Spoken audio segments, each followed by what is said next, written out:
My name is Angela, and I have known Joanna since the first day we met when we started our teacher training, which was in a polytechnic as they were those days. I don't know what fancy name it's got now. And that was way back, that'll do. We'll stop there, that was way back. So we've known each other for almost 40 years now.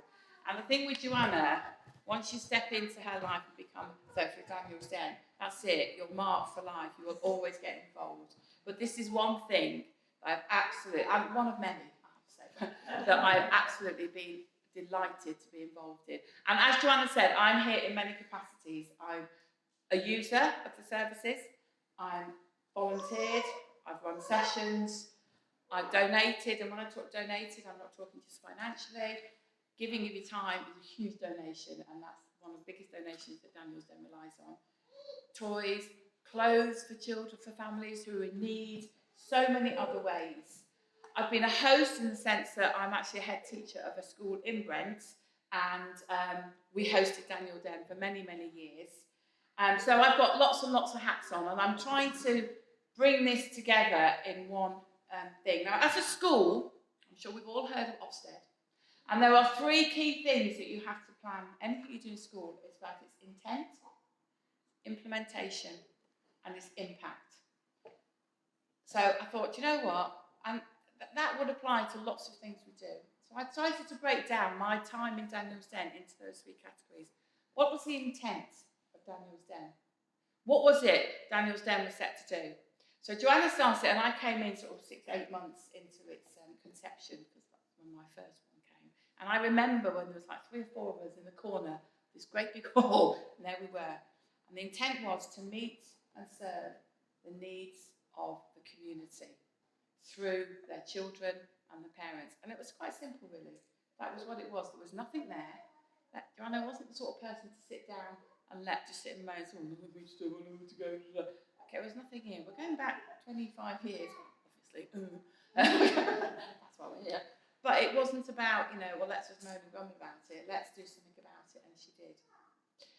And it wasn't just for the children, but it was also for their carers, whether that be mum, dad, grandparents, childminders, auntie, whoever was looking after their children, about meeting the needs of that.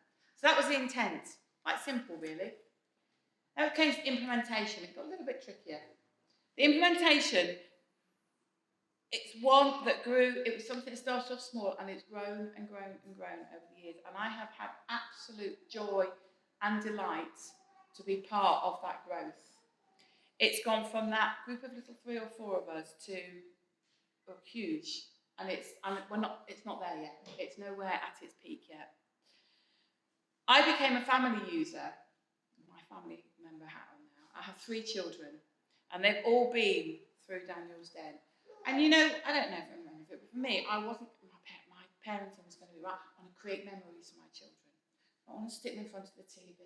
I mean, unfortunately, I had summer holidays and everything with the children because of the nature of my work.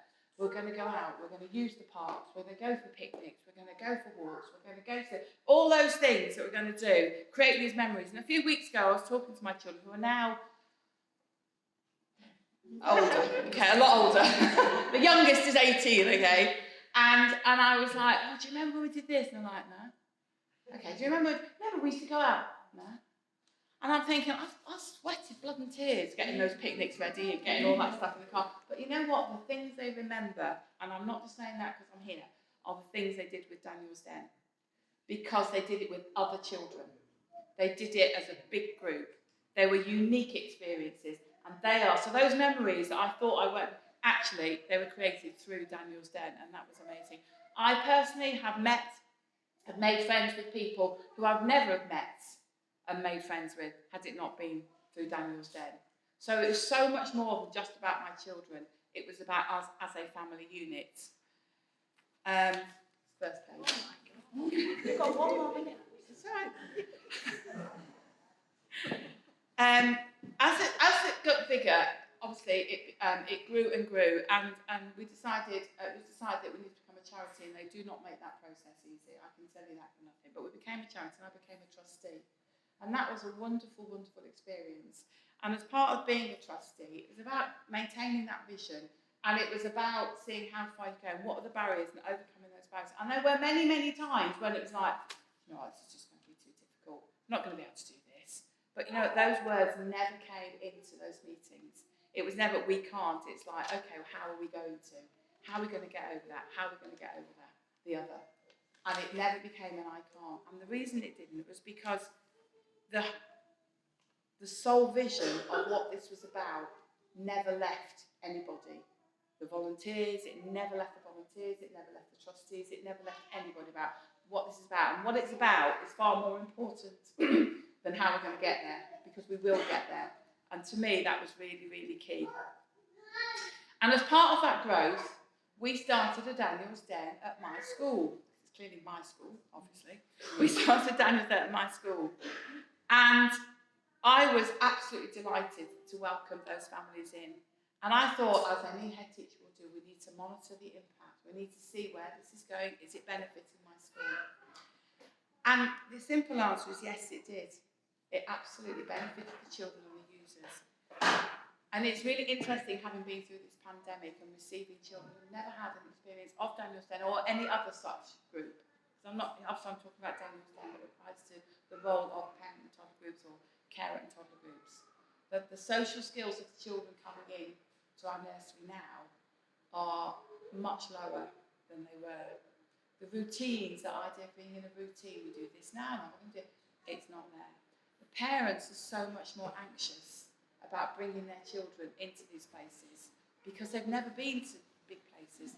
Some of the parents that came to our thing, it's the first time they've been in a school for many, many years. And actually it helped overcome their anxieties. And therefore it made the whole experience of starting school for their children so much better. We actually tracked some of the children that were at Daniel's Den that came into our nursery or our reception. And we started we'd stagger our intake, and they were the first groups of children we would bring in because we knew they would settle so much more easily. And that's a fact. And we've watched those children grow and develop, and it's been absolutely wonderful. Absolutely wonderful. And of course, beyond the children were the parents. And like I said, some of them have never been coming, and I would pop in and say, actually, we teachers, we head teachers, we are normal people. We're not these, there's nothing to be afraid of. And it was absolutely wonderful to see that. It was absolutely amazing. The impact section is like, what has it done? Well, has it worked? Has it done what it set out to be? And the simple answer to that is yes. Daniel's Den has set out what it intended to do.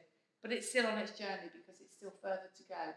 But if you do milestones, at this point in time, it's set out. There's countless comments from users, and you can read a lot of them around the board, like, wish this, if I'd known about this sooner, I've made friends here for life. It's the only place I go to in a week. For a lot of our parents, that's what they were saying. We can learn from each other. My child's having new experience, and the list goes on. And I think I'm going to stop now because I could talk forever. When she said 3 minutes, I'm like, is that all? Okay. Daniel's Den is becoming well known in Brent now. I go to social care meetings and they say about meeting the needs of some children. It's like, well, there's a Daniel's Den. And when I hear that, I want to say, I know about that! But I don't because I'm a professional, okay? Well, I go in the meeting, I might come about that afterwards. And it has continued to succeed where other initiatives have not. And there's lots and lots of different reasons behind that. But for me, the reason it has is because it has always put young children and families first, and it has never lost its vision of actually meeting the needs of the community. And it's always operated by valuing everyone and worked by its motto, team, together everyone achieves more.